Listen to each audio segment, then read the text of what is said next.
Yo, what's good, YouTube? What's good? It's STORMYBMAN, and I am back. Welcome to the post-fight show with STORMYBMAN as we get into this evening's pay-per-view fight that just finished up between Earl the Truth Spence Jr. and Danny Swift Garcia. 12 rounds for the IBF WBC welterweight championship of the world. These two men put on the show this evening for this December 5th, Saturday, 2020. And we're going to talk about it a little bit. Shout out to Johnny Gotti out there who just subscribed to the channel. Appreciate you, bro. And with no further ado, we're going to get right on into it. As I have my man, I'm joined with Boxing Conversations with Reggie Owens, who called the fight tonight. And a very decent scrap up between these two gentlemen. And hey, we like it, man. This is how we like our boxing, you know?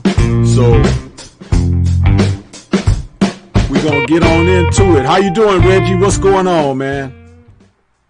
Oh, man, doing good, man. That was good action here. Good action.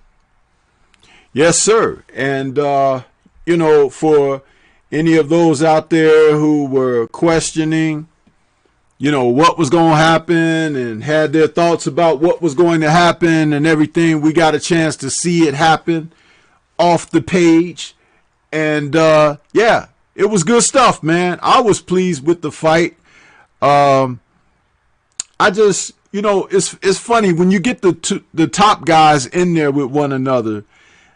Most of the time, it's not necessarily going to be a knockout, you know, unless, you know, somebody was ill prepared or just really was, you know, distracted or whatever. But this was a competitive fight. And for those who say that, you know, the styles, you know, we talked about this last night. Sometimes you get people to say a certain style is bad for somebody else. Listen, at the top of the sport, you have to be adept enough to handle whatever style is in the ring with you. And one thing I noticed once again that we saw with Danny Garcia, he just wasn't willing to totally sell out. And the thing about it is, he has the tools to do so, but that is something upstairs. It's the mental thing. And that's what separates class. So kudos to Earl Spence Jr. for his successful victory. And we'll get right on into talking it because, Reggie, you called the fight. I listened to your call, and I was really focused on the rounds. And I'll disappoint a lot of people with how I scored it. But it's like, you know what? It's okay because the right man won the fight. So let's get on into it, man. What are your thoughts? And you could take your time and go detail. You ain't on the clock. Yeah, man, that was a real good performance here from Earl Spence, man. Real good performance, and he answered every single question I had. Like I said, ain't no way I'm ever about to make an assessment and overlook the fact that he was in that auto accident. That was the major question going in here against a dangerous opponent. And he opened this thing up looking like himself. And I was just waiting to see, because at one point I see him being a little tentative. At some point he began to open up, coming on strong with that jab. After I watched him get hit towards the end of that first round with a right hand from Danny Garcia, I seen that offense slow down a little bit. And then it was like another part of the fight where Danny hit him at the end of the round right to the chin with a big left hook, and Earl grabbed his chin and kind of like wiped it off like it was some sweat. I said, oh, man, this kid is really, really back, and he can take a punch. He was taking a few solid shots, and I was worried like, oh, man, is this going to stop Earl in his tracks? Is something going to happen? Took every single strong punch from Danny, and as well, Danny took every single strong punch from Earl Spence as well. Earl had to dig in real deep because towards certain parts of that fight, he got a little bit tired in there as well. He started to have to move move around and clear some things out as Danny, will find moments. But the thing was, Danny wasn't willing to lead on offense. Even in those moments where Earl got on that bicycle and started moving around, Danny did not take opportunities to go after Earl to try to lead with offense. That's the one thing that stood out. He was not willing to lead. He was too busy wanting to find the opportunities to counter Earl Spence. And that was kind of what ended up separating this thing. Where he could have gotten action. When he was standing in the middle, he would be willing to exchange with Earl. But Earl backed to Danny Garcia up. So Danny was feeling a lot of that power. What Danny said in that post fight is that jab. That jab was very good. Earl has a super solid jab, and that was kind of the real game changer. Earl mixed well down to the body at moments. He was missing a lot. That could be due to a lot of ring rust as well, but it's also due to some of the good movement that Danny Garcia has on the inside. He does move well. He rolls, he pulls back, and he leans back. So that's going to make fighters miss at times. But the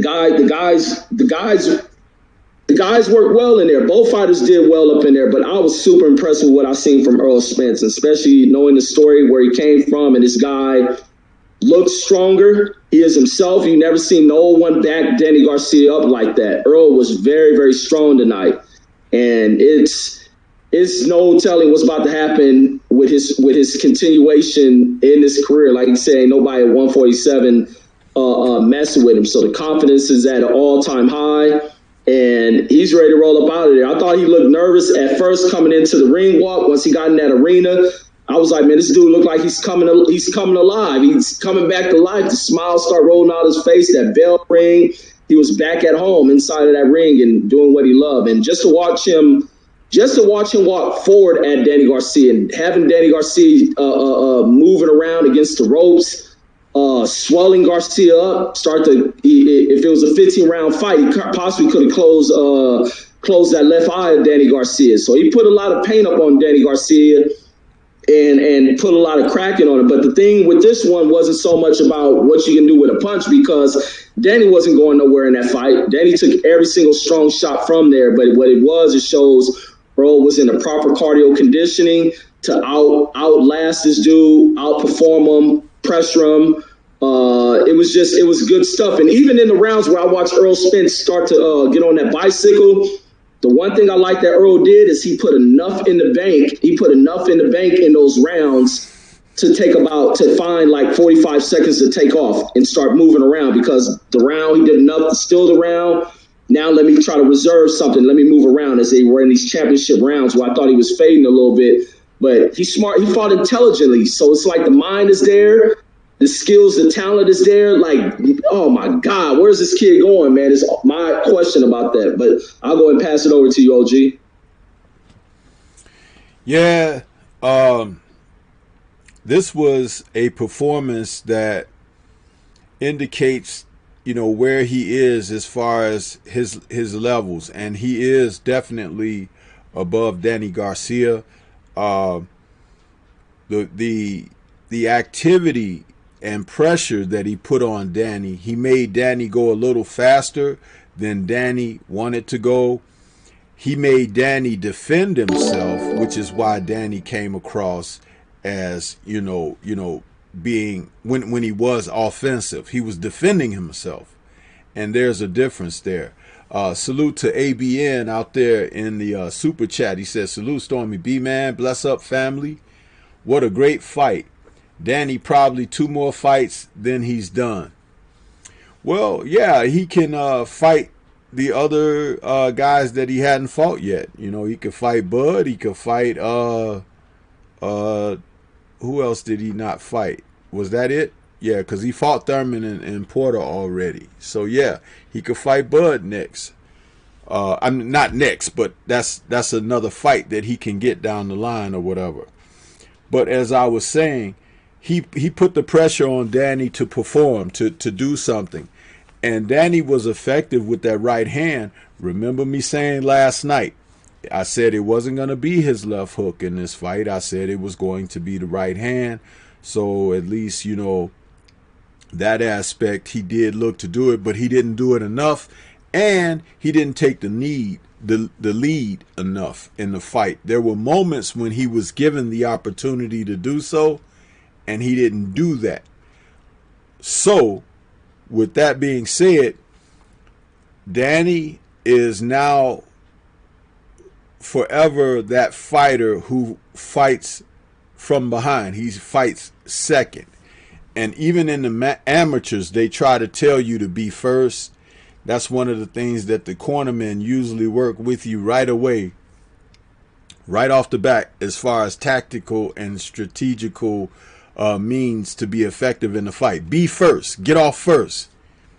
Never heard Angel tell him that in the corner. Don't think that they've ever worked that in their camps, because that's the mean. You have to take the lead. You have to take the initiative.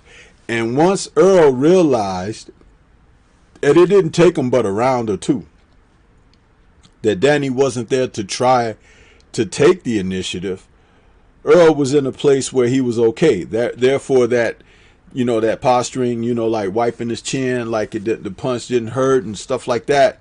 That's where that type of confidence comes from. Now, the one thing he did confuse Earl with was he was throwing his right hand in a variety of ways. He was shooting right hooks. He was shooting right hands, like straight down the pipe. He was shooting overhands. And then every once in a while, he was shooting the right hand lead like a jab. So the variety of the right hands were difficult for Earl to defend against the body punch. And he didn't do enough of that. So it's like, this, and this is not crapping on Danny. It's just that the opportunities were there to do some more things. But hey, you can't take it away from Earl. Earl was a very effective fighter tonight.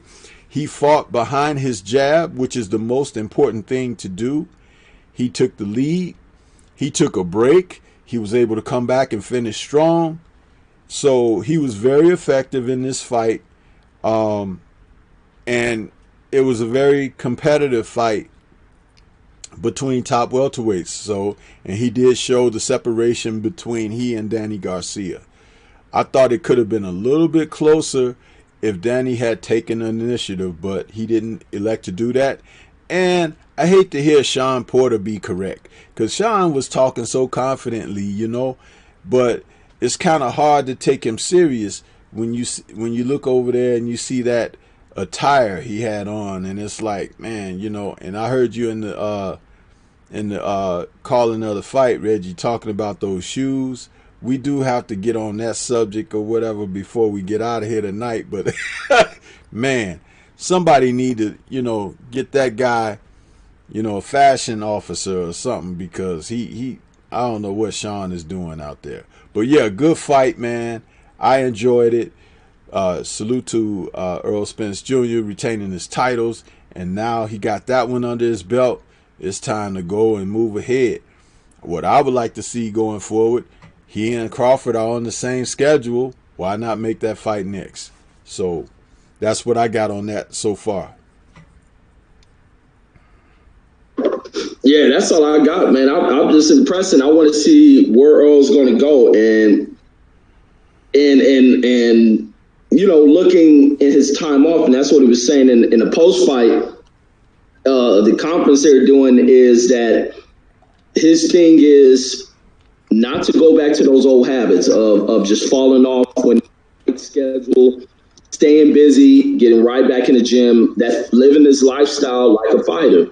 And I think that's going to be the thing that continues to carry him on. And that's the most critical aspect of what changes Earl Spence, not going in to one of these fat camps, going up in weight, just staying on top of everything he knows he has to do. It's about him and goddamn, what's his name, Derek James, not him and no Blu-ray, not none of that crap. Him and Derek James and being in that gym, eating right, living the proper lifestyle, not partying, hanging out, bringing the alcohol in his life. He knows how to do it now. And to get the second chance at life, like I am over amazed with Earl Spence seeing with what he did and in the fashion in which he did it. And this is a hard a hard fight to win because you was in here with a guy who you wasn't going to get in here and knock out. I don't care what you throw at this dude, Danny Garcia. He's there to fight. And, man, what a brilliant performance. I'm ready to see where he go. I'm looking for him and Terrence Crawford. Yeah, that's got to be what's on the horizon, because if they don't do that, man, it's going to be a problem. You know, I want to say salute to our brother out there, Kurt Sugar, a.k.a. Curtis Anderson. He's out there on the panel with us this evening to join to talk about this fight. What's going on, Kurt? Welcome to the show, bro. Hey, Stormy, man, what's going on with you? What's up, Reg? What's up, chat? I hope you guys enjoyed the fight tonight. Yeah, let me my input. I knew this was Spence fight because I look for patterns in boxing. I look for styles, and not only that, but strangely, genetics. It's not a mistake that Danny, his 2 losses are against athletic fighters. Many times you heard me say rhythmic and perpetual motion, athleticism is very important, just along with skill. And Danny Garcia's Achilles heel is his speed. If he was a quicker fighter by nature, it would have been a much more competitive fight, even though, like Stormy said, he was changing a trajectory on his right hand. And surprise to me, a couple of them right hands got there. They one right hand grazed Spence to seem to stun him just a little bit, no big deal. The more better fighter he fights, the worse he's going to lose. That's just, it comes down to genetics. Danny cannot beat guys who can move like that. He can beat guys that stand in front of him, Rios and Granados and people like that. But he lost to Porter, Thurman, now Spence. So you can see a pattern that's been developed for a while. Good showing. Danny's tough. Earl was a little rusty, but very good performance, by Earl Spence, man. He's a heck of a fighter, man. He's definitely top 10 pound for pound, definitely. And I don't think he was at his best, so he even said it. He said he's coming back in the summertime, but you got to make the fight with Spence and Crawford. This is our generation's Leonard versus Hearns, my favorite fight of all time. You got to make the fight, man. These guys, are both undefeated, and they're going to test each other. Crawford gets hit a lot. Spence can't transition from offense to defense that well. So it's going to make for an entertaining fight. And you know who win? We win, the fans. So it's a fight that 2 of the very best creme de la creme, cream of the crop fighters, not only division, but in boxing, they're in the same division. Certain fights are natural. Earl Spence versus Terrence Crawford has to happen, man. It has to. It's a must. And I'm telling the powers that be, get it done. I don't want to hear no excuses. I don't want to see Pacquiao fighting Spencer Crawford. I want them to fight each other because I think they washes everybody in that division. I don't know who's, I pick Crawford, but Spence can very easily beat Crawford, and Crawford can beat Spence. It's just a fight that has to happen. It's Leonard and Hearns all over again. And it kind of remind me of, being 16 when Leonard and Hearns, when Hearns knocked out Cuevas, people start talking about, is Leonard the best fighter, not only in boxing, but his own division. And that fight happened. They deferred the fight for like 8 months, but the fight was being cooked up, and, people started talking about it, and half of the people was like Leonard, half was like Hearns. And this reminds me of that, that situation. Crawford and Spence has to happen, man. They're 2 very good. And I'm a big fan of both, man. So it has to happen, man. Make it happen, man. This fight is salivating. Crawford versus Spence. Yeah. What do you got on that, Reggie? Man, no, I agree with everything Kurt said, man. I got nothing to add, man. I'm just still marveling over what I've seen from this dude, man. Just I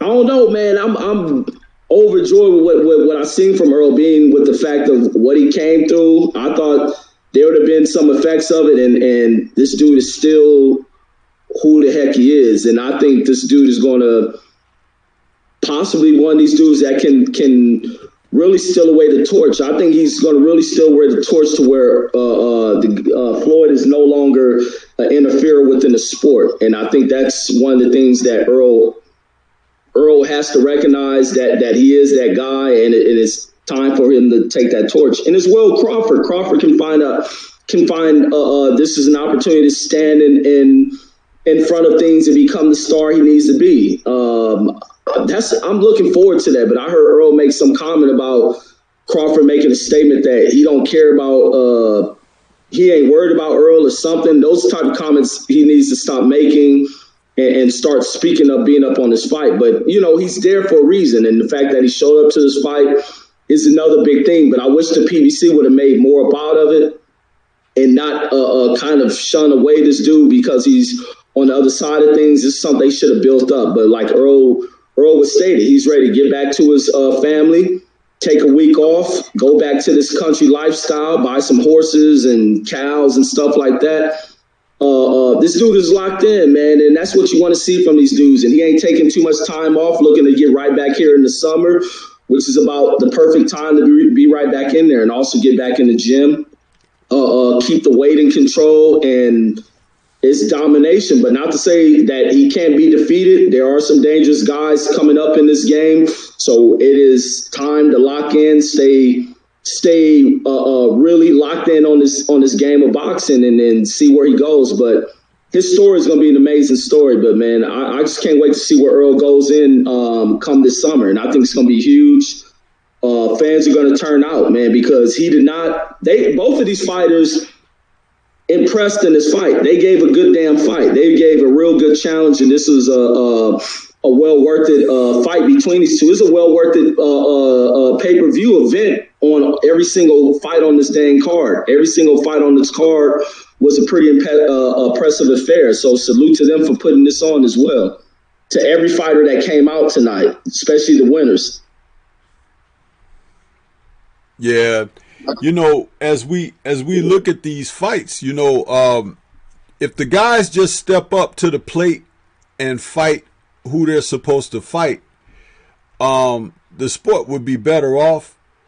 You could actually see, you know, things opening up. And again, when you get a quality fight like this, you know, like tonight, you could see a guy, you know, having a second go down the line or whatever, like a Garcia, you know, or he having a second go with another fighter that he lost to, like a Porter or a Thurman or whatever. When fighters don't want to face one another, and I don't think that Earl is that guy. I think Earl doesn't mind, you know, defending and fighting whoever. I do believe he'll step up, you know, to whoever's trying to challenge. But it's just a shame that as we see around the sport, at the top of the divisions, you know, there are men who are just avoiding. And I that kind of puts a sour taste in the mouth. Kurt, if he was to fight 2 times next year, who would, I know one fighter would be Bud, but who would be a second fight that you would like to see Spence defend his title against?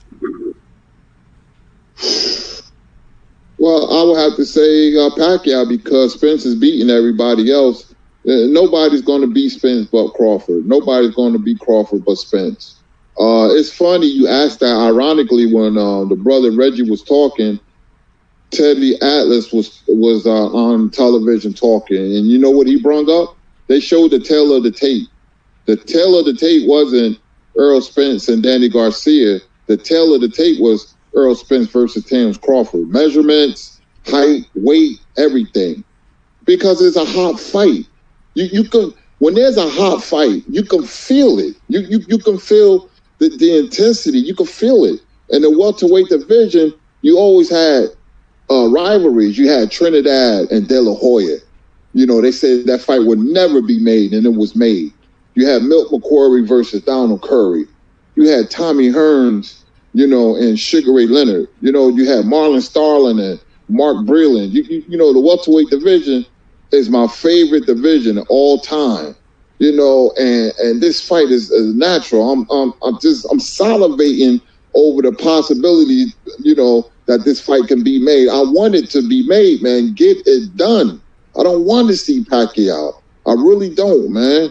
I think it's a waste of time. Pacquiao is still dangerous. You're going to have to, you know, really beat Pacquiao to knock him in retirement. I just don't want the apple cart being upset. These guys, Crawford is 33, Spence is 30. The time is now. When Leonard fought Hearns, he was 26, and Hearns was only 22.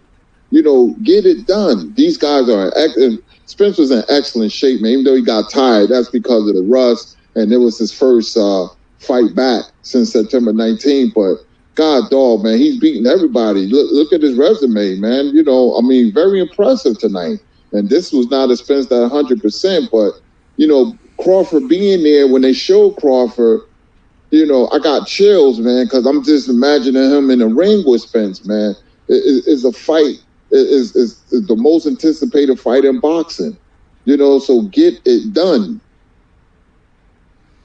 Yeah, please stop the delaying, man, and just go right on into it, because definitely if it's a great fight, we get another fight out of it, you know. Even if it's not necessarily a great fight, but a competitive fight always builds the blocks for something else. And again, these men are at an age where they should be round robin. You know, it's like against one another.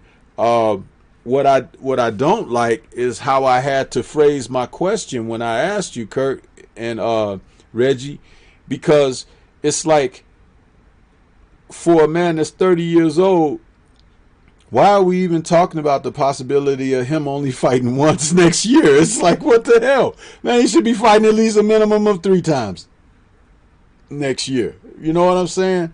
It's like these guys, they take these long breaks and stuff, and that allows other stuff to happen, and you know, guys to get too far out of shape, and I don't know, man. It's just, that's that aspect of boxing that I really don't like. These men being, and I know they making, you know, really nice money, but at some point you're not even fighting for the money anymore, because you have managed to make your life comfortable. That's why you have to find the championship edge, your competitive nature, the thing that really drives you to be a champion and to defend as a champion, or to want to regain a championship or something like that. That's where, you know, that integrity that lies within a fighter is supposed to bubble to the surface. Remember, guys that, you know, the fat cat, you know, when the mice run across the floor, the cat just look at him because he fat and he full and he don't care. But that hungry cat that, you know, don't know where the next meal coming from, woe to that mouse that runs across the floor, because he gonna jump up, slap it, wipe it around the floor a few times, kill it, you know, and still play with it before he do whatever else he's gonna do to it. So that this is what it is in boxing now, and we're seeing so much of it. What do you have on that, Reggie? Nah, I want to see them, these guys in there more than once a year, as you were saying. But like you guys lived during the era where you guys were spoiled, where them fighters got in there and fought multiple times a year. And I definitely agree with you. They could have more activity. But then also, like what Kurt was saying with the Pacquiao thing, I don't want to see a Pacquiao fight neither. And I know Terrence was calling out Pacquiao, and they think that there's something special about Pacquiao. Nobody in boxing cares about Pacquiao anymore, to be honest. I don't think Pacquiao is that big money fight that people think he is. I think the bigger money between those two will be them getting in the ring to each other. I think they will generate a greater sum of money than going in there fighting Manny Pacquiao. Manny Pacquiao, don't know where his foot is in boxing or if his foot is in Filipino politics. So they need to bypass that and get it on while you know the iron is still hot in this game of boxing. It's time for them to take over, man. Get this sport back to where it needs to be, and especially when there's this thing called legacy that's just hanging right around the corner for both of these dudes, and to have those stories told. And then, hell, put on such a good event. Go in there and do it 2 times, and then when they turn 50 and 60, they can probably do it again. So they definitely need to hurry up and run this one. And the only thing, because the person who's going to stand in the way is going to be that old clown, Bob Arum. He's going to be one to interfere with this, because now Terrence Crawford is doing a little bit more of groundwork, being more vocal, speaking out, opening in, taking questions from fans at this point of his career. He decides to show up to an Errol Spence fight for a reason. Now, anything blocking that is going to be that old fool Bob Arum, who then already offset a fight with Crawford to get a Pacquiao fight. It ain't happening. Let somebody else take on Pacquiao. Let someone else fight him. These two need to fight each other. This is a greater fight than Pacquiao. Y'all caught Pacquiao way too late in your careers. It does nothing to define y'all. Their most definitive fight is between each other right now, and that's the fight that needs to occur whenever they get back into this ring. But that's my thoughts on that. They got to go ahead and do this. And I wish Crawford was not over there with the top ranked dude. Listen, man, let me say this about Manny Pacquiao. Manny Pacquiao need to go sit down somewhere. Okay? When the last time he fought? You know? And when is the next time he's gonna fight? He's just holding a belt, and they're not even forcing him to fight nobody or anything. And I'm tired of seeing that in the sport too. This dude is 2,000 years old, and he walking around here with a belt that holds up unifications and undisputed in the division, knowing damn well he's not going to fight these other fighters that hold the belts. Bud Crawford or Errol Spence. He's not going to fight those guys, because he just saw what this man did tonight again. He saw what the man did to to Porter in the last fight he had, and he just watched what Crawford did to Kell Brook. He's not going to fight those guys. And all that talk and posturing and stuff like that, like, yeah, I want Pacquiao on my resume and stuff like that. That's not going to happen. Especially if, what's his name, Freddie Roach is still with Pacquiao working in any capacity, because he definitely wants to keep Pac-Man away from any other fighters who are athletic or have what Kurt refers to as that rhythmic and perpetual motion, the young reflexes and everything. The only reason he really took that Thurman fight was because Thurman wasn't sharp, had been laid off, kind of, you could see his hunger and drive isn't there anymore.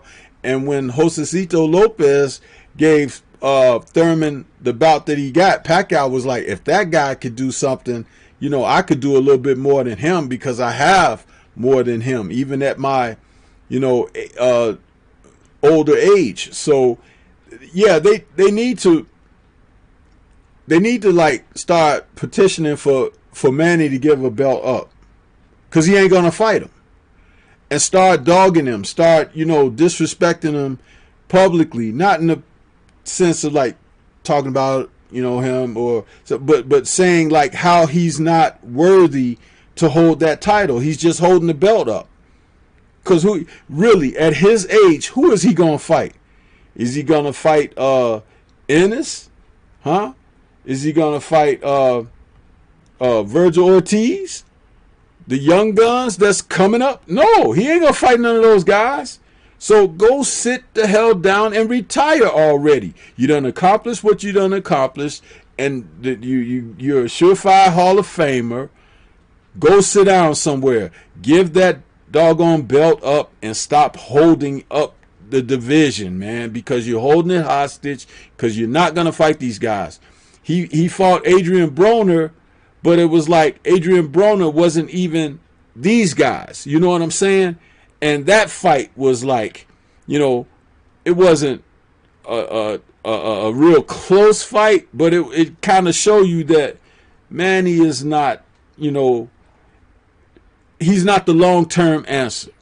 I mean, what do you have to say on that, Kurt?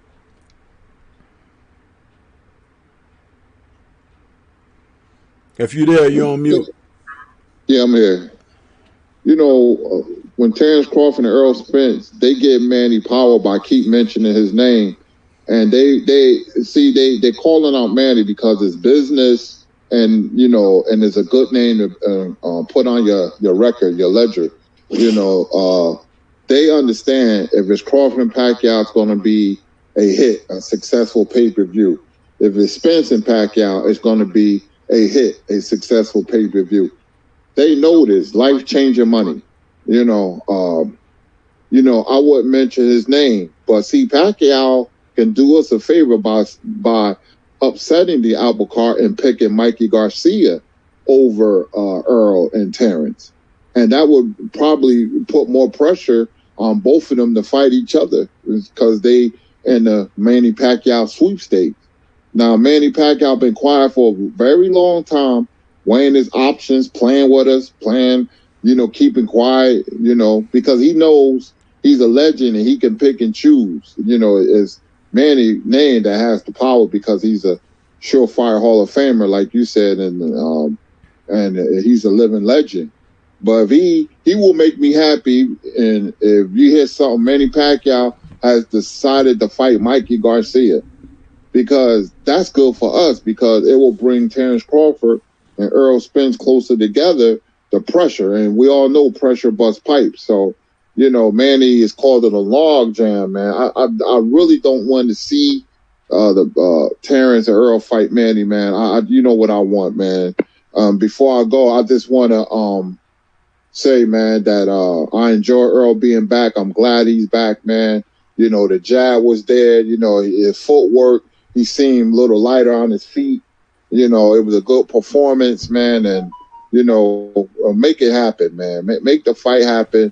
And I'm going to get ready to take it down. I'm an old man. I need my rest. So, chat and Stormy and Reggie, man, I'll talk to you guys, man. Have a good night. All right, man. Thank you. Appreciate you stopping by. Yes, sir. All right, OG Kurt. All right, Reg. So, Reggie, what about your thoughts on the whole thing with Manny Pacquiao and whatnot? Yeah, I feel the same way with Kurt, man. I hope Manny Pacquiao chooses Mikey Garcia. Let Mikey Garcia have that fight. Me personally, I don't care for it. I don't think a lot of people in boxing care for it. And also what you're speaking of, with that belt, they need to strip him. Because when they show the three title holders, I forgot, until they showed Manny Pacquiao face up there, I forgot all about Manny Pacquiao. That belt needs to be gone from him. You should not be allowed to sit on the belt that damn long. No way you should sit on the belt. And no way you should be ducking around, picking and choosing who you're going to fight, blase, blah. That stuff needs to be thrown out the window. But that belt should be gone from him. He should be stripped.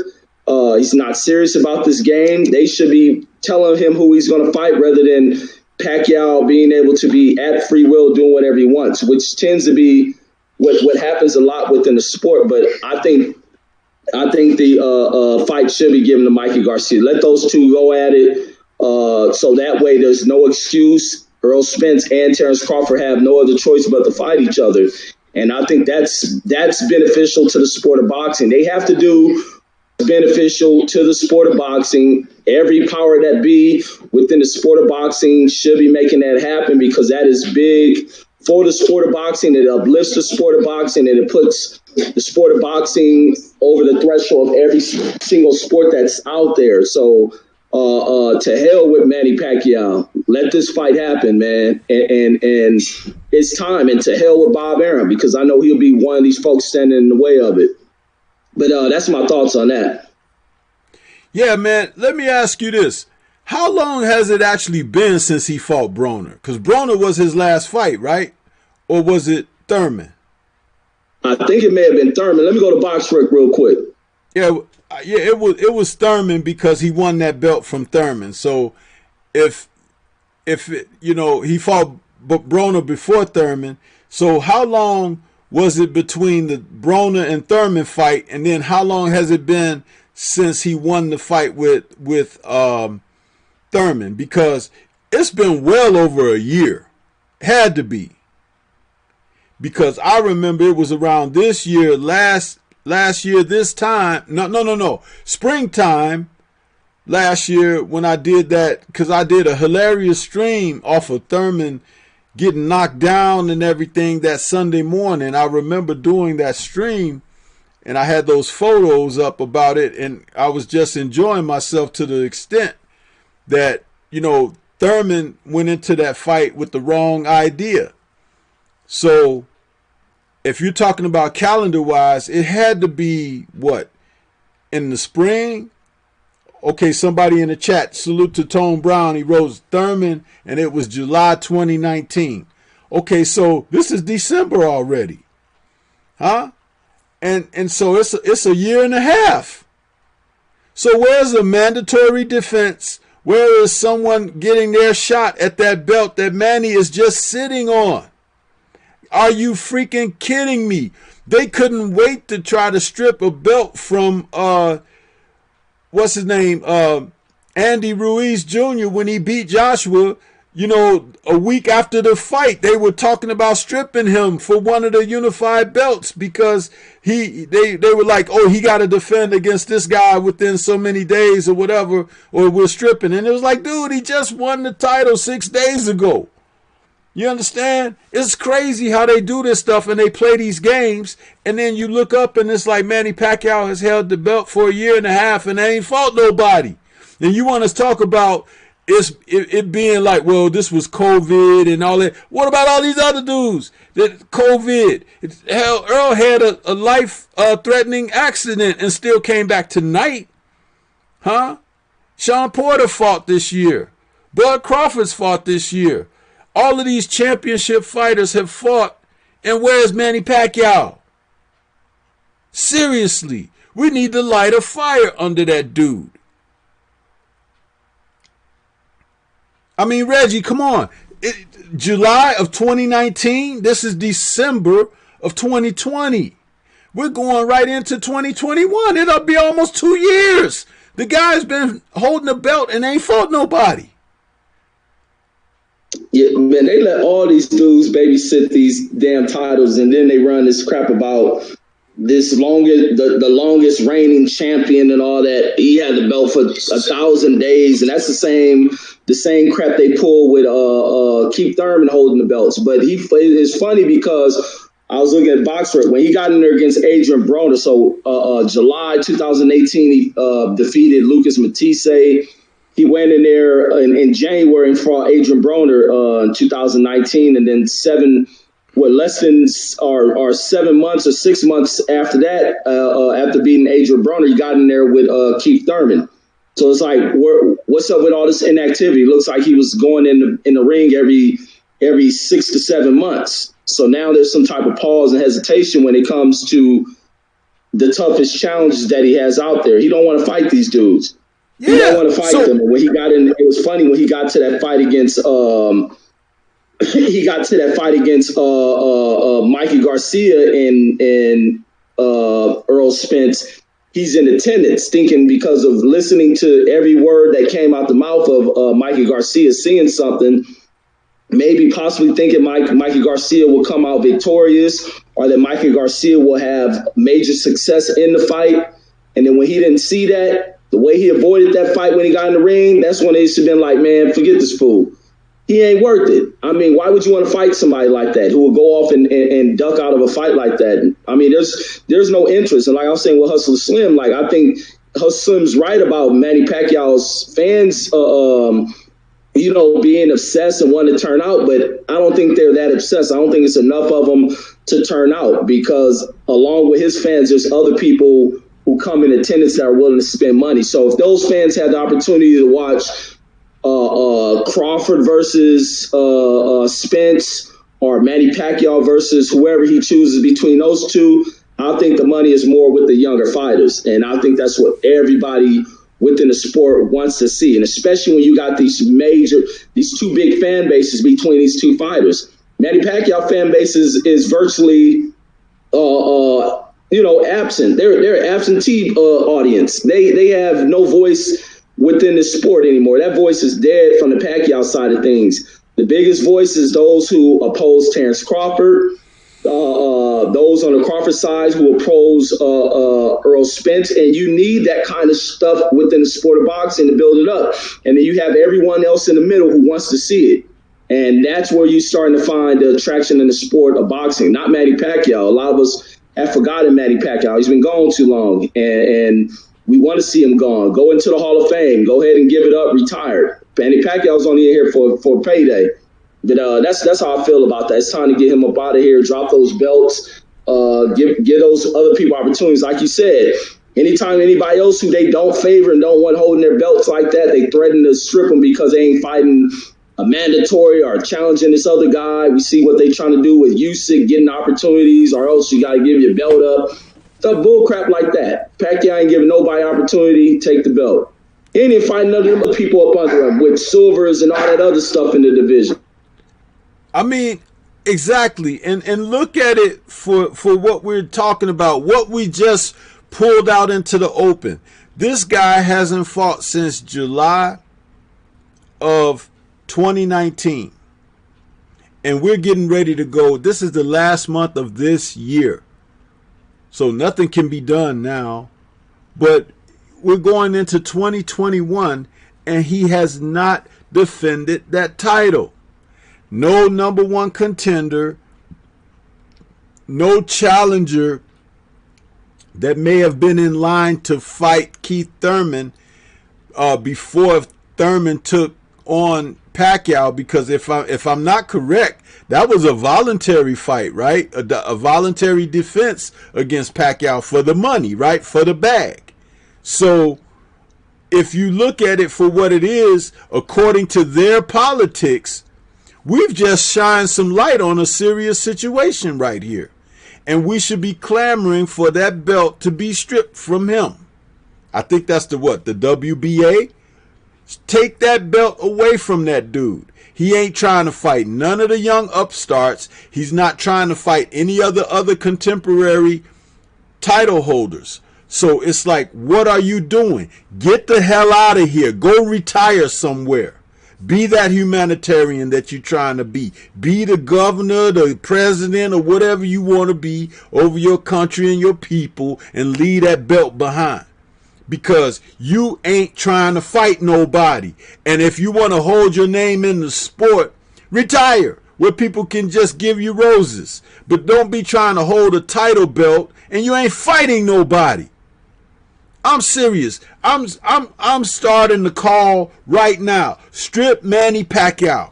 Strip Manny Pacquiao. That's what it should be, because he ain't gonna fight these guys.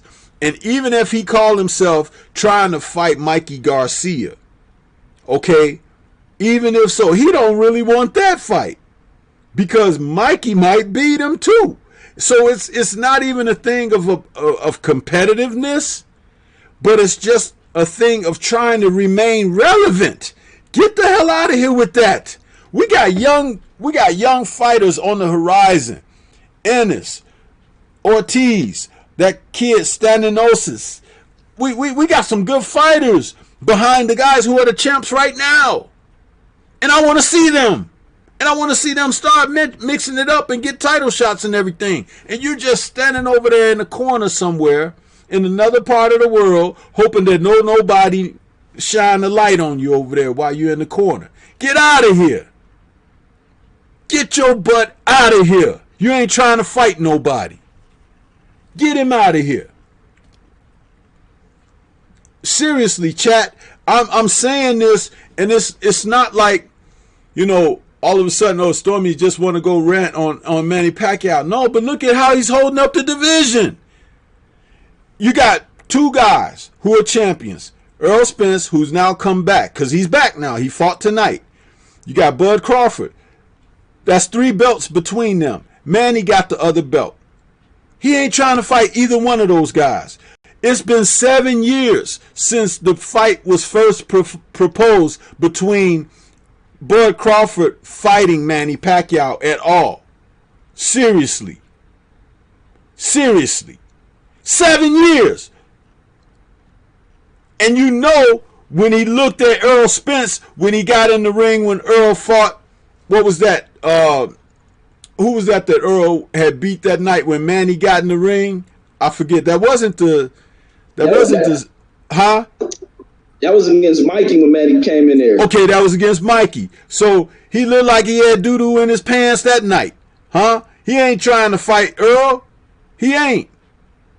So it's like, Get out of here, man. And when Bud was originally mentioned to fight him, Bud was still coming up. He wasn't even at welterweight then. He was still coming up from the smaller divisions, and he wanted no part of Bud then. And now he's up there where Spence is. You think he want to look at Spence? No. That night he got in the ring, he got in there because PBC forced him up in there and everything, but he wasn't thinking about that. He changed his underwear when he went back in the damn bathroom back there. He told what's his wife,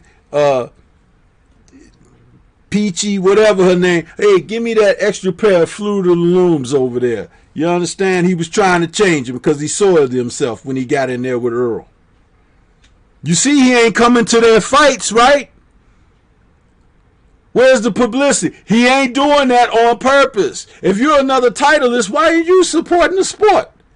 But you want people to support you. Get out of here. You're holding a space that could be occupied by. I'd rather see one of those young guns have that belt, fight for it, and win it, and be the next man up like Michael Nunn was when he won his IBF belt, and it was still Sugar Ray Leonard and who was it? It was Sugar Ray Leonard, not Tommy Hearns. It was someone else, but they were all champions back when Michael Nunn came on the scene.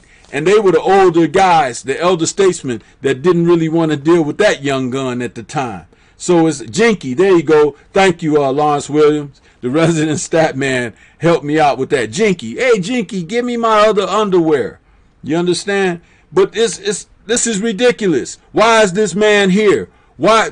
And you got the brothers still calling him, right? They're like, well, I want to fight with Pacquiao. Well, if I could get the Pacquiao fight. Dude, it ain't going to happen. Stop mentioning his name. Stop thinking about him. Yes, it would be a great payday to get, but he ain't going to give it to you. He ain't. And don't forget, he didn't fight, when he fought Thurman? What was he, 40, 41? So he about to be, if he was 42 this year, was he going to be 43 next year? You think he's still going to fight? No.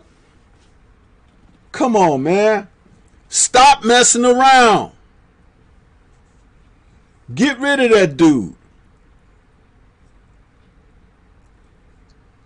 What else you got on it, Reg?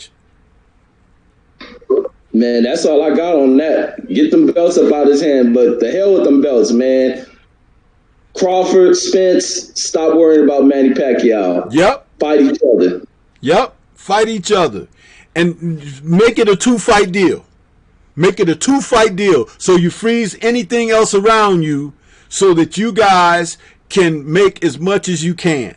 A 2-fight deal going in, just like Mr. Fury tried to do with AJ behind the scenes here in the last couple of months when they thought that they were going to be able to freeze Wilder out of his 3rd fight.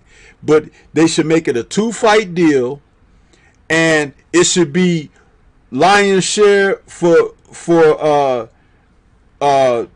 the champion that Spence is right now, lion's share for him, the first fight. And if Bud wins, Bud gets the lion's share in the rematch. If Bud doesn't win and it's still a 2-fight deal, he should get at least a bonus incentive or whatever, because these are the 2 guys that got the rest of the titles, and you want to make it as lucrative as possible for them to award them for being fighters who are fighting each other. That's how you work a deal out. And then leave the stupid people outside of the thing that don't deserve to be a part of it. You got Sean Porter trying to creep up there talking about he's next in line for a shot with the WBO or whatever. Dude, you lost. You lost to Earl and you lost to Kell Brook. Go find some other people to fight and let these guys mix it up, because that's the fight that people want to see. They don't want to see you in there with Bud right now. They don't want to see you in there with Spence again. They want to see those 2 men fight each other. That's the hottest fight at welterweight. Let that be the fight that people see, and let it be a 2-fight deal, because it's that good of a fight between the quality of the division. And then Make Sean, you heard him say on his podcast, he ain't really interested in Jerron Boots Ennis or Virgil Ortiz and them guys. Well, guess what? That's what happens when you get to the back of the line and you've lost your title and everything. You, Thurman, and who else is like now Garcia? Y'all got to give them young guns some shots now, huh? And if you don't want to do that, get your butt out the sport and stop trying to pull a Tim Bradley and be exiting stage left and not fighting who you need to fight. Because them young brothers need to get in there and get their chances now. And I'm telling you, that kid Staninosis, you better watch out for him too, because he's coming. And it's going to be a lot of people by the time they really see him on a real card, whether it's Showtime, FS, PBC, whatever, when you see that guy and you be like, oh, damn, who is this dude? Remember what Stormy told you this year. Reggie and I covered this guy a few months ago. He coming. And he going to run some people out of there. You know what I'm talking about, Reggie? Yeah, that white kid. Yeah, Staninosis. Man. Like a little tank, you know, like a tank in there, that guy.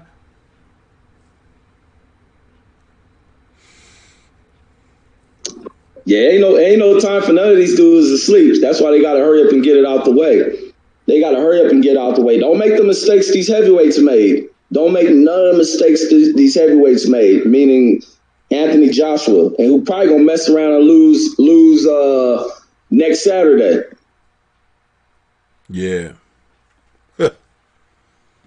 Yeah. You know, and I'm not even excited about, you know, talking about him. That's why I ain't, you know, trying to mention him probably late in the week or something. I don't even think I'll do a video on that dude. I really am salty with Anthony Joshua. I really am, because that dude, the trip moves that he pulled through this whole ordeal, from even losing his fight with Andy Ruiz through the rematch and how he's behaved and all of that stuff he said about Wilder when, you know, Wilder was signed to fight Fury for the rematch and stuff. He always tried to make it seem like, you know, somebody is avoiding him and the foolishness. And then, I don't even have to say it. You know what I'm saying? It's like people understand how he moved. He moved too funny, and he don't deserve the support. I'd rather support that other kid over there that looked really good, taking out Richard Lartey. That kid, Fabio Wardley, remind me of a younger Tyrell Biggs. He can box, he can punch, he can move. He's slick. He's like 6'4", 6'5", and he can fight. But he only got 11, 12 fights right now. So it's like I'd rather see that kid than say anything about Anthony Joshua. And then make Anthony Joshua fight Joe Joyce, and Joe Joyce run him up out of the ring. But yeah, man, that's all I got on that. Speaking of the UK guys, Reggie, did you call the fight that Anthony Yarde had today? Because I saw your video clip on it. No, I didn't call. I ended up catching it on YouTube, and the dude. What can I say about Yarde, man? The dude is lacking so much, man. He's lacking so much. This guy, he went in there against. I don't know if they went in there thinking this dude was easy pickings or what. All this dude did was throw a jab at this dude Yarde all night, and you get Yarde who tries to look too pretty, tries to look too flashy, still doing the shoulder roll thing, thinking it's going to work for him. It did nothing for him. All he did was get smacked in the face with a jab. And all this dude had to do, jab, step back, jab, step back, jab, step back. And this guy couldn't figure out how to get past the simple use of this guy's jab. And it ended up working against him in the split decision loss. It was just very easy, simple boxing this guy used on Anthony Yarde. And it's a sad thing to see Yarde try to rise up, try to make a quick step up, and then where he's been going following that, trying to get these easy touches. And thank God that cherry picking crap has ended for him, that he went in here and this dude was able to to, you know, put another loss up under his belt. And that's what they get by easing their way through, doing the halfway training that they're doing. You just see that the guy can't figure out how to think inside of that boxing ring. He couldn't figure out how to think. And it wasn't like the guy who he fought had the best of a jab, but I think that jab he was getting hit with reminded him too much of what Kovalev did to him, and I think he's afraid of jabs. But that's all my thought, man. It was a real lackluster. He just didn't give too much of anything. You say he afraid of jabs, Reggie. Yeah, they hunt him. He hunted by it. You sitting up there, he got a jab. Yeah, man. I'm glad Yard lost again, man. I hope he lose 5 more times in a row, man. They up there cherry picking. He up on the tippity top of a tree or a bush trying to find the perfect cherry, and he slipped and fell in a bushel of thorns. That's good for him, man. And you know what? I thought it was going to happen sooner than this, but this is like his, 3rd fight since losing to Kovalev? And, yeah, 3 times you're out. You know what I'm saying? And the guy got him. So that's good stuff there, man. That's good stuff. I am happy for. It's like it couldn't have happened to a worse dude, man. Good. I'm glad. Now, I'll go back and watch that. I had no intention of watching it, you know, throughout what I was trying to do today, getting my day together, but I'm glad he lost. You know, lions in the camp, huh? Yeah, that's what we say. But anyway, lion cubs. I'm glad. Just feint him with a jab and he'll go coddle over in the corner somewhere. You know, him and Dubois. They gotta go to Jabs Anonymous to get over their fear. Right. They gotta go to Jabs Anonymous to get over their fear of being punched in the mug by a jab. Hey, how many did you take? I took 40 of them. Well, one of them closed my eye. You know, that's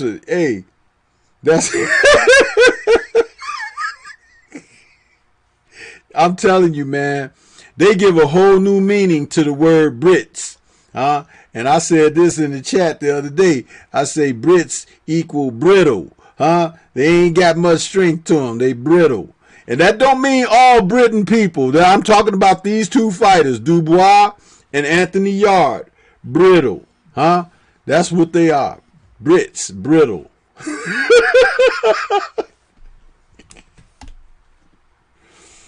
Well, OG, I just sent you a photo of this belt that Maurice Stillman made for these dudes, man. Oh, man. What is that supposed to be? It looked like a nurse with a mask on, the stethoscope with boxing gloves on. Dude, first responders. That is really ridiculous right there. That is really ridiculous. Man. That's crazy. Wow.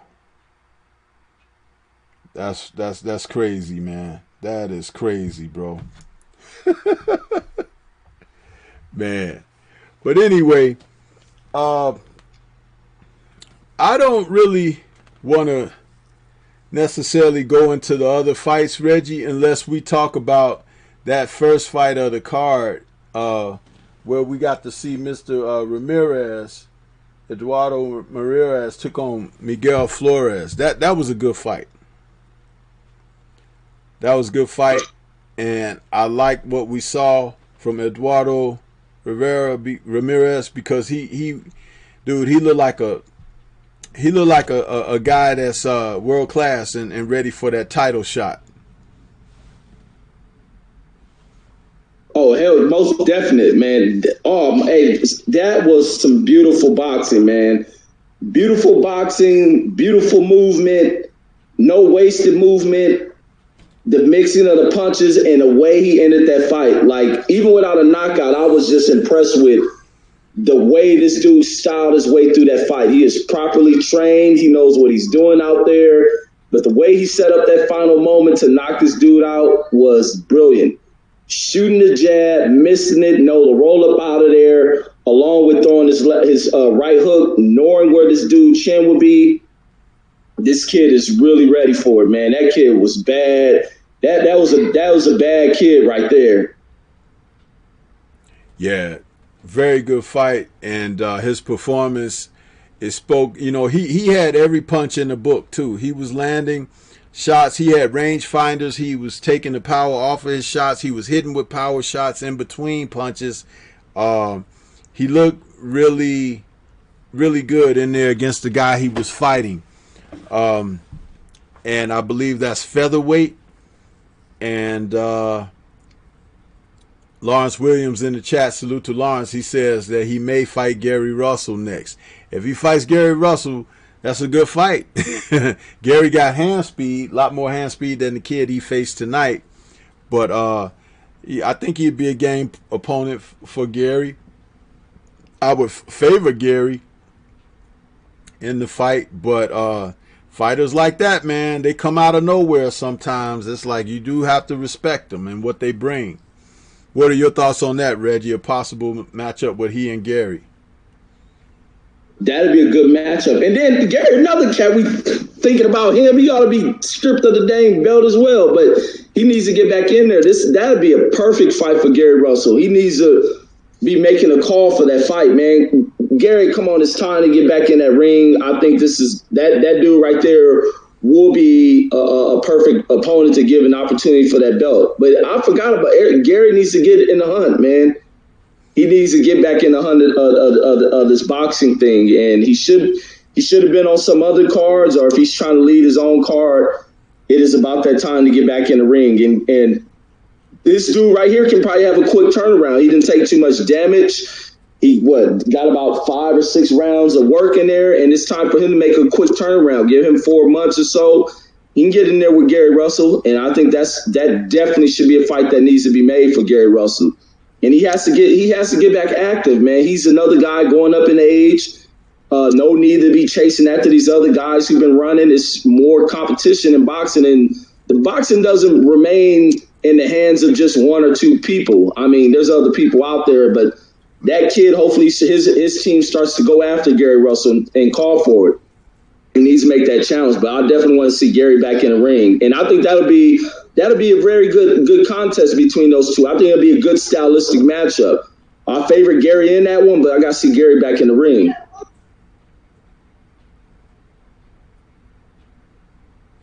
Yeah, he needs to get back in there, and it's been a while since he last performed, so he definitely is another who needs to get in there or just give up the doggone belt, man, and stop messing around, because he don't want to fight people. He say people don't want to fight him. It's like, hey, man, you got to do something. You got to do something. But salute again to Lawrence Williams out there, because he mentioned the Josecito Lopez fight against Santana. You know, the only thing I want to say about this fight, Reggie, is that Santana didn't look good physically for the fight at all. He got caught with a shot in the first round that hurt him, and he ended up going down to a knee and everything.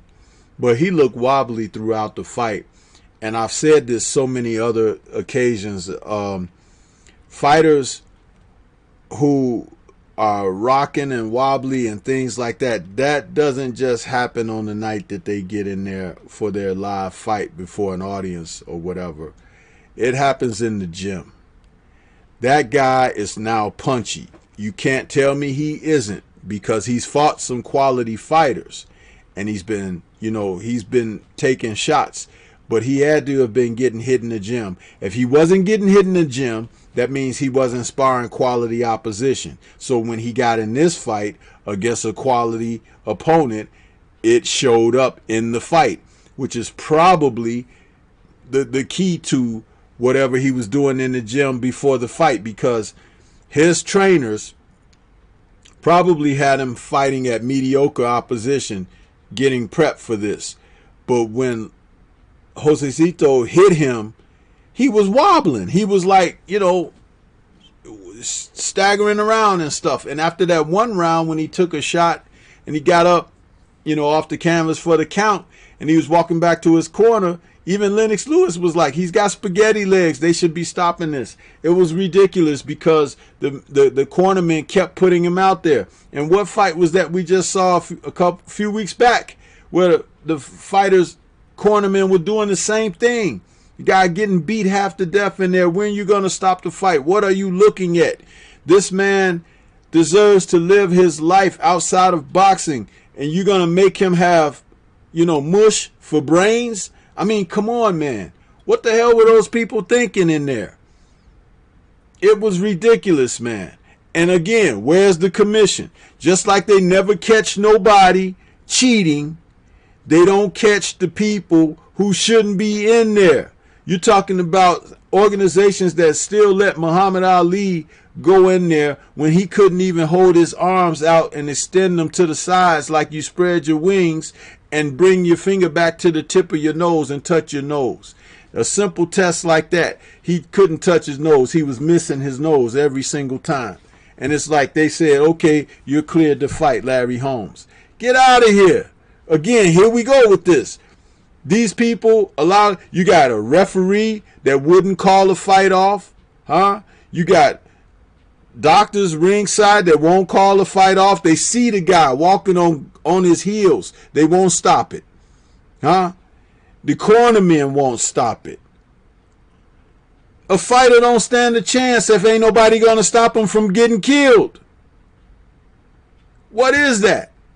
And we already know, Reggie, that they don't have, in America, they don't have ambulance ready. They don't have oxygen ringside and paramedics with a stretcher and a car waiting with an engine running to get the guy to the hospital if he needs to go. We already know that they don't offer that. So what? Do we have to watch someone come to their end for entertainment? It's almost like they be hoping something dramatic happens like that so they could say, oh, it's a shame we had a tragedy tonight or whatever, but you're going to show it over and over and over again on SportsCenter. I don't want to see that. Santana deserved much more consideration than what he got this evening, man. And I'm just saying it like, you know, like it is. It's like this is too much. The sport is really in the toilet when they do stuff like that.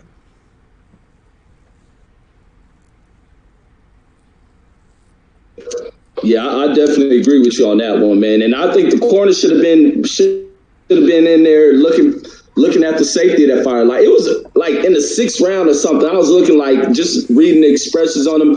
Well, I was like, Santana ain't gonna come out of one of these rounds. He gonna quit on the stool.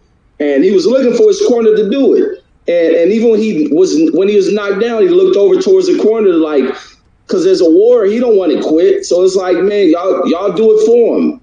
Not help the fighter, bail the fighter out. I mean, this is a dude who's gonna go out on his shield. He ain't gonna moss it. I mean, they can see clear as day. And even that referee, I was surprised to see the referee give him that 8 count and still let him go on. But I played most of the blame on that trash corner. That corner was full of trash.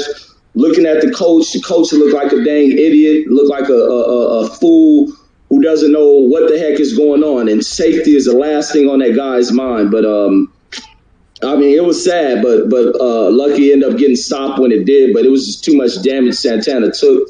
And like you said, something happened before he went in this fight. And he clearly didn't look himself at the beginning of the bell. And even when he ended up getting caught in that first round, something else was going on within this camp. Yeah, it's tough, man. It's tough.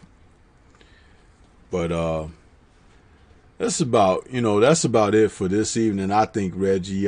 We saw a great fight with Spence and Garcia.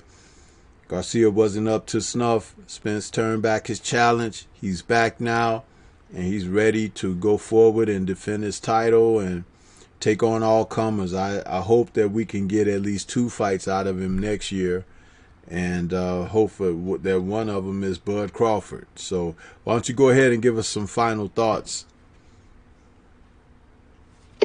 Yes, indeed, man. Thanks once again, OG. Another great post fight, man. Thank you guys in the chat for coming through for this post fight, man. And what a spectacular event, man. And I'm super impressed with the showing from Earl Spence. He bounced back from this near fatal accident, coming in here and looked spectacular against a high rated former champion, tough, rugged dude who's tough as nails. Someone you're not going to just go in here and walk through and knock out. Earl Spence came in here impressed, looked very good, looked pretty sharp defensively, did have some moments, took some good shots, showed that everything is right where doctor said it was, and he was clear to go. And man, I'm ready to see this train continue to move forward along with Crawford. And once again, going in that one, ain't no favorites over in that one. Those are two top level dudes, and anything is possible with the outcomes of that fight. I think they're a great stylistic matchup, and hopefully we hear some words within a month. I think a month or two is right when you should be starting to hear some announcement. Not know tomorrow how some people be. That's what people gonna be on, man. Bud ain't calling them out. And you know, Earl ain't got to do the calling out, but Bud ain't calling them out. What happened? It's 2 days now. He still ain't calling. That's going to take about a month or two before they start getting plans of some fights to come down the line. So people got to be patient and see what's going to happen. But it ain't going to be Bud fault. It's going to be that clown, Bob Arum. But that's all I got, OG. Yes, sir, man. And that's what it is, man. We had another weekend of fights, and it was worth looking forward to and delivering. So I'll see if I get some motivation for next week. But I really ain't feeling Joshua and Pulev like that. But I still will go through just to work the job like we do. But yeah, man. Anyway, so that's it for this evening's post-fight show with Stormy B-Man and Boxing Conversations with Reggie Owens. We'll look forward to catching you guys later on the next week's show, and we have more fights for this coming up weekend. And we'll catch you guys soon. And we out of here. Peace to everybody, and hope everybody remains safe. And we'll see you next weekend. Peace.